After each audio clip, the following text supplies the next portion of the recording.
जय हिंद साथियों, स्वागत है आप सभी का हमारे YouTube चैनल ज्ञान आरबीएल में।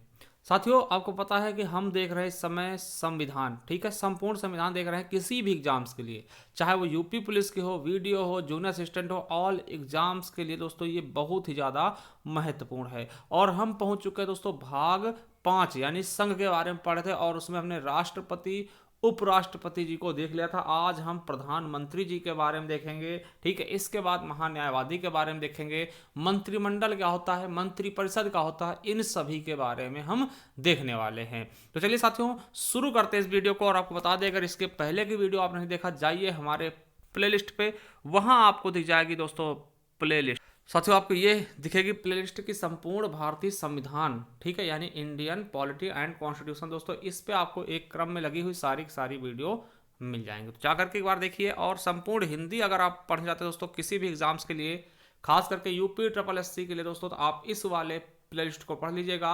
आपका दोस्तों वीडियो एग्जाम भी कंप्लीट हो जाएगा इससे, ठीक है। और अगर यूपी पुलिस की तैयारी कर रहे हैं दोस्तों, इस वाले प्लेलिस्ट को एक बार आप पढ़ लीजिएगा, बहुत ही अच्छे से, बहुत ही शानदार तरीके से हमने हिंदी पढ़ाई है। उसके अलावा आपका उत्तर प्रदेश स्पेशल दोस्तों भी पढ़ा चुके हैं, तो एक बार जा करके देखिएगा, बहुत ही शानदार तरीके से हमने आपको पढ़ाया है। चलिए शुरू करते हैं। चलिए दोस्तों देखते हैं प्रधानमंत्री जी के बारे में, ठीक है। तो देखिए प्रधानमंत्री के बारे में कहाँ बात किया था दोस्तों, अनुच्छेद 74 क्या कहता है कि राष्ट्रपति को सलाह देने के लिए मंत्रिपरिषद होगी। क्या कहा गया है कि राष्ट्रपति जी को सलाह देने के लिए एक मंत्रिपरिषद होगी, और उस मंत्रिपरिषद का प्रमुख कौन होगा, तो वो प्रधानमंत्री होगा, ठीक है। क्या कहा गया है, तो अनुच्छेद 74 में दोस्तों प्रधानमंत्री का उल्लेख किया जाता है कि राष्ट्रपति को सलाह देने के लिए एक दोस्तों मंत्रिपरिषद होगी, और उस मंत्रिपरिषद का प्रमुख कौन होगा, तो प्रधानमंत्री होगा, जो कि वर्तमान में नरेंद्र मोदी जी हैं, ठीक है। यह आपका 74 कहता है। उसके बाद दोस्तों अगर हम 75 के बारे में आएंगे ना, तो 75 क्या कहता है कि मंत्रियों के बारे में उपबंध, कि मंत्रियों की नियुक्ति कैसे होगी, मंत्रियों को कौन नियुक्त करेगा। तो देखिए इसमें यहां से दोस्तों एक क्वेश्चन आपके एग्जाम में आया था यूपी पुलिस के, क्या आया था कि दोस्तों रेलवे मंत्री की नियुक्ति कौन करता है। तो दोस्तों याद रखना कि प्रधानमंत्री की नियुक्ति, समझिएगा यहां समझिएगा, प्रधानमंत्री की नियुक्ति कौन करता है, पहली चीज याद रखेंगे, राष्ट्रपति करते हैं। और प्रधानमंत्री के सलाह पर अन्य मंत्रियों की नियुक्ति राष्ट्रपति करता है। देखिए यहां पर दोस्तों देगा आपसे कि किसकी सलाह पर कौन नियुक्ति करता है दोस्तों। तो आपको बताना है कि पहली चीज, पहले दोस्तों प्रधानमंत्री की नियुक्ति कौन करेगा, राष्ट्रपति कर देगा। फिर दोस्तों जो अन्य मंत्री होंगे ना, वो उनकी नियुक्ति कौन करेगा, राष्ट्रपति करेगा, मगर प्रधानमंत्री जिसको कहेगा, यानी प्रधानमंत्री की सलाह पर राष्ट्रपति द्वारा नियुक्ति की जाएगी। जैसे आपसे पूछ ले कि साथियों रेलवे मंत्री की नियुक्ति कौन करेगा, तो आप बताएंगे प्रधानमंत्री की सलाह पर राष्ट्रपति जी करेंगे, ठीक है। और दोस्तों 75 में एक ये भी दिया गया है कि साथियों लोकसभा मंत्रिपरिषद किसके प्रति सामूहिक रूप से उत्तरदायी होती है, लोकसभा की। ये आपके यूपीएसआई में पूछा गया क्वेश्चन है कि मंत्रिपरिषद किसके प्रति उत्तरदायी होती है सामूहिक रूप से साथियों। तो याद रखेंगे मंत्रिपरिषद लोकसभा के प्रति सामूहिक रूप से उत्तरदायी होती है, और यह क्वेश्चन आपके यूपी पुलिस में पूछा गया, सॉरी यूपीएसआई में पूछा गया, ठीक है। चलिए आगे देखते हैं दोस्तों, प्रधानमंत्री संबंधित कुछ तथ्य देख लेते हैं साथियों। प्रधानमंत्री आपको पता है, चाहे प्रधानमंत्री दोस्तों लोकसभा से आ सकता है और राज्यसभा से भी आ सकता है। कहां से, समझिएगा, कुछ चीजें मैं आपको बता दूं। देखिए प्रधानमंत्री बनने के लिए दोस्तों किसी भी सदन का सदस्य हो सकता है, चाहे वो लोकसभा का चाहे वो राज्यसभा का। अगर दोस्तों आपको बता दूं कि प्रधानमंत्री मान ले दोस्तों किसी भी सदन से नहीं है, किसी भी सदन से नहीं दोस्तों, तो 6 माह तक प्रधानमंत्री के पद पर बना रहेगा। 6 माह के अंदर दोस्तों उसको दोस्तों किसी ना किसी सदन का सदस्य बनना पड़ेगा, ठीक है। तो ये भी चीजें आपके दिमाग में आ जानी चाहिए, ठीक है। तो प्रधानमंत्री की न्यूनतम आयु क्या होगी दोस्तों, तो 25 साल। 25 साल से दोस्तों कोई प्रधानमंत्री लोकसभा से चुना जा सकता है, ठीक है। चलिए आगे देखते हैं। अब देखिए आपसे पूछेगा प्रथम प्रधानमंत्री, आपको पता है इजी है, पंडित जवाहरलाल नेहरू है। प्रथम महिला प्रधानमंत्री इंदिरा गांधी जी। सबसे लंबा कार्यकाल किस प्रधानमंत्री का रहा साथियों, पंडित जवाहरलाल नेहरू का। और सबसे छोटा कार्यकाल दोस्तों आपको पता होगा अटल बिहारी वाजपेयी जी का, 17 दिन का। कितने दिन का, मात्र 17 दिन का। देखिए पहले दोस्तों कार्यवाहक प्रधानमंत्री कौन थे, तो कार्यवाहक प्रधानमंत्री कौन बने हैं, तो गुलजारी लाल नंदा। क्या साथियों, गुलजारी लाल नंदा जी कार्यवाहक प्रधानमंत्री बने हैं। और देश के पहले दोस्तों गैर कांग्रेसी प्रधानमंत्री कौन थे, तो याद रखेंगे साथियों मोरारजी देसाई 1977 में, ठीक है। पहले गैर कांग्रेसी प्रधानमंत्री थे मोरारजी देसाई जी। ठीक है, चलिए अब दोस्तों लाल बहादुर शास्त्री जी के बारे में याद रखेंगे। इन्होंने जय जवान जय किसान का नारा दिया था, आपको पता होगा। ठीक है, कि एकमात्र ऐसे प्रधानमंत्री हुए दोस्तों जिनकी मृत्यु कहां हुई है, विदेश में। ठीक है, देखिए लाल बहादुर शास्त्री जी की मृत्यु कहां हुई, ताशकंद में। आपको पता है कि पाकिस्तान से जब युद्ध होता है उसके बाद ताशकंद में समझौता होता है। ठीक है, और दोस्तों इस समय वर्तमान में ताशकंद उज्बेकिस्तान की राजधानी, तो दोस्तों वहीं इनकी मृत्यु हो जाती है। याद रखेंगे कि भारत के बाहर किसकी मृत्यु हुई दोस्तों, लाल बहादुर शास्त्री जी की। ठीक है, सबसे कम उम्र के प्रधानमंत्री कौन थे, राजीव गांधी, दोस्तों 40 साल में बन गए थे। और सबसे अधिक उम्र के वही दोस्तों मोरारजी देसाई 81 साल में। ठीक है दोस्तों, ये क्वेश्चन बहुत पूछा था, चौधरी चरण सिंह। ठीक है, याद रखेंगे चौधरी चरण सिंह एक ऐसे प्रधानमंत्री थे जिन्होंने संसद का सामना नहीं किया। दोस्तों देखिए चौधरी चरण सिंह के बेटे जी का नाम क्या था, अजीत चौधरी। दोस्तों आपको पता होगा, आरएलडी इनकी पार्टी है ना, तो याद रखेंगे, आपको पता होगा। ठीक है, हाँ, तो चलिए अब देखिए प्रथम प्रधानमंत्री जिन्होंने अपने पद से त्यागपत्र दिया। देखिए पहले ऐसे प्रधानमंत्री जिन्होंने अपने पद से त्यागपत्र दे दिया था तो वो मोरारजी देसाई थे, और सबसे अधिक उम्र वाले भी मोरारजी देसाई थे। और दोस्तों पहले गैर कांग्रेसी भी मोरारजी देसाई ही थे। ठीक है, और याद रखेंगे कि दोस्तों केंद्रीय मंत्रिमंडल में शामिल होने वाली पहली महिला कौन थी, तो राजकुमारी अमृता कौर। दोस्तों आपको पता है इनका स्वास्थ्य विभाग दिया गया था। ठीक है, और दोस्तों प्रथम उप प्रधानमंत्री कौन, देखिए उप प्रधानमंत्री का कोई भी उल्लेख संविधान में नहीं किया गया है, मगर दोस्तों कई बार दोस्तों लगभग 8 उप प्रधानमंत्री हमारे देश में हुए हैं। ठीक है, तो दोस्तों पहले उप प्रधानमंत्री कौन थे, सरदार वल्लभ भाई पटेल। इन्हें दोस्तों प्रथम उप प्रधानमंत्री के पद पे बैठने आसीन होने का सौभाग्य मिला था। ठीक है, तो सरदार वल्लभ भाई पटेल पहले क्या थे, उप प्रधानमंत्री। ठीक है, चलिए अब दोस्तों मैं आपको बताना चाहूं कि मंत्रियों के प्रकार कितने, दोस्तों 3 प्रकार के मंत्री होते हैं। क्या होते हैं, 3 प्रकार के मंत्री, समझिएगा।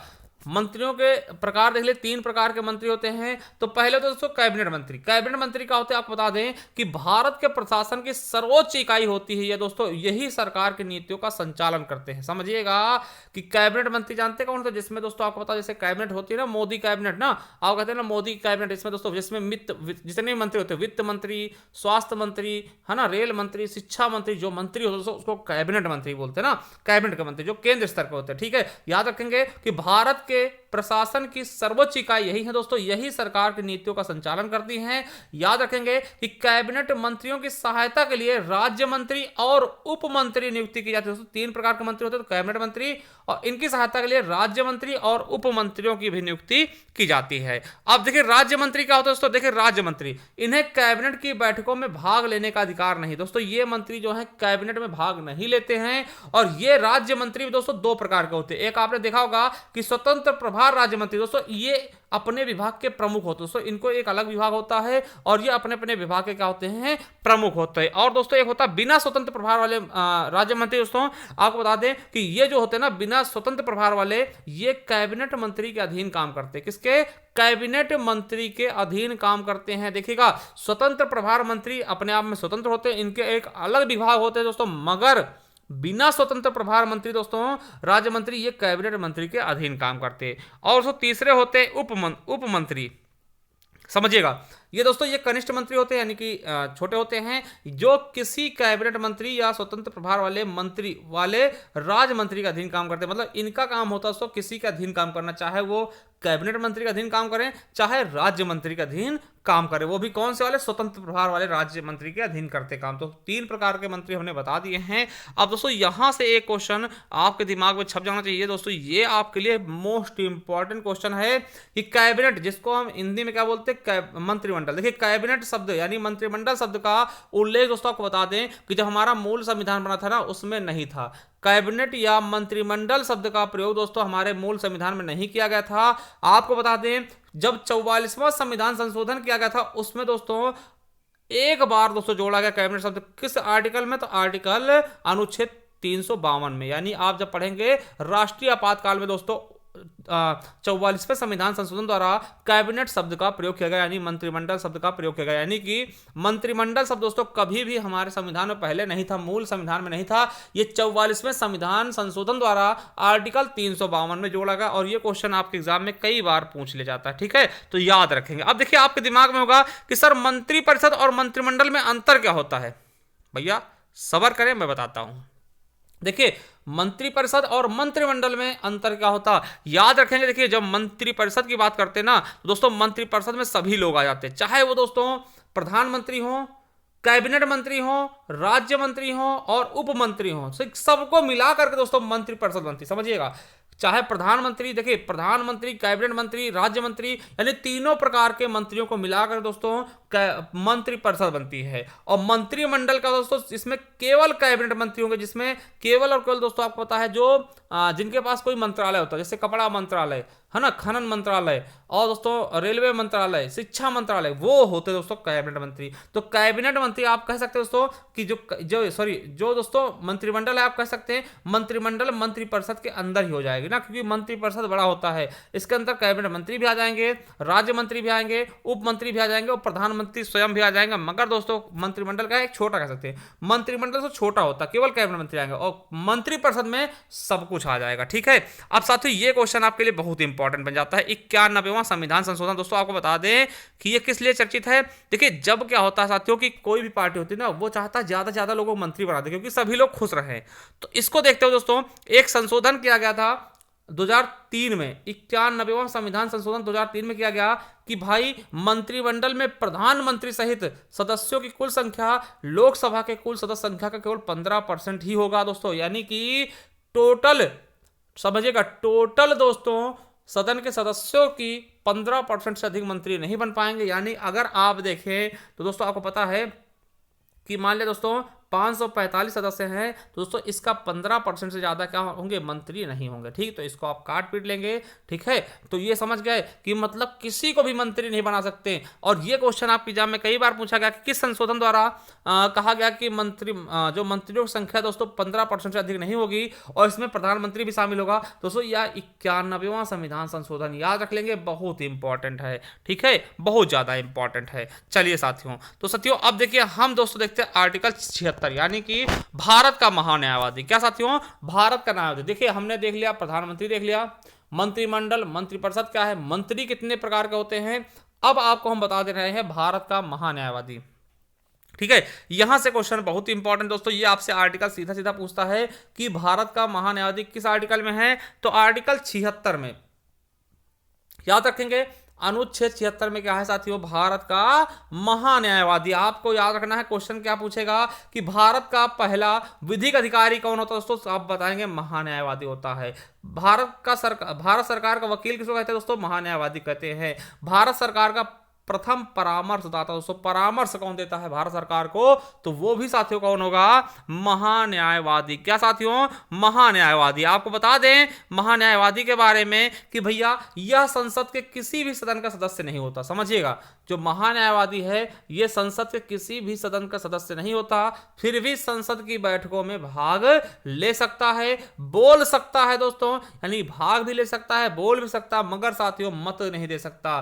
कौन, तो महान्यायवादी। अब देखिए नियुक्ति कौन करेगा इसकी, तो राष्ट्रपति जी इनकी नियुक्ति करते हैं केंद्रीय मंत्रिमंडल की सलाह पर दोस्तों। केंद्रीय मंत्रिमंडल जो कहेगी दोस्तों, राष्ट्रपति उसी को क्या कर देते हैं, नियुक्त कर देते हैं। किसके पद पर, तो महान्यायवादी के पद पर, ठीक है। अब देखिए ये त्यागपत्र किसको देगा साथियों, तो महान्यायवादी जी किसको त्यागपत्र देंगे, तो राष्ट्रपति को त्यागपत्र देंगे। किसको देंगे, राष्ट्रपति जी को त्यागपत्र अपना दे सकते हैं दोस्तों। इनकी कार्यकाल कितना होता है, तो 6 वर्ष का। कितना साथियों, 6 वर्ष का कार्यकाल होगा।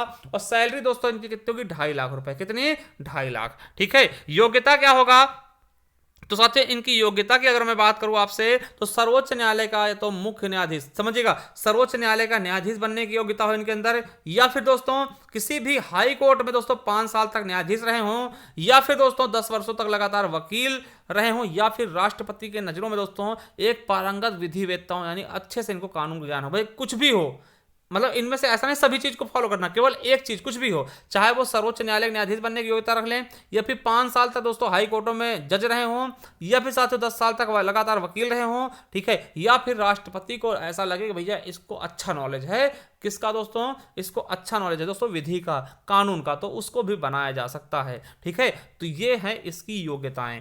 अब देखिए अब वर्तमान में दोस्तों कौन है महान्यायवादी दोस्तों, तो आपको बता दें 16वें महान्यायवादी हैं आर वेंकट रमणी दोस्तों, ये भी हाल ही में बने हैं, ठीक है। और याद रखेंगे प्रथम आपसे पूछ लिया था दोस्तों, प्रथम कौन होंगे, एमसी सीतलवाड़ दोस्तों, जिनका कार्यकाल सबसे लंबा भी रहा है ना, सबसे लंबे समय के लिए महान्यायवादी कौन थे, तो सीतलवाड़ जी, ठीक है। 77 में दोस्तों क्या कहा गया, भारत सरकार के कार्य का संचालन, यानी आर्टिकल 77 क्या कहता है, भारत सरकार के कार्य का संचालन, ज्यादा इंपॉर्टेंट है नहीं मेरे साथियों, याद रखेंगे। और दोस्तों 78 क्या कहता है, साथियों 78 क्या कहता है, तो 78 कहता है कि राष्ट्रपति को जानकारी देने आदि के संबंध में प्रधानमंत्री के कर्तव्य क्या होंगे, वो बताया गया है, ठीक है। तो साथियों आई होप आपको बहुत ही अच्छे से दोस्तों हमने समझाने की कोशिश की और समझ में भी आया होगा।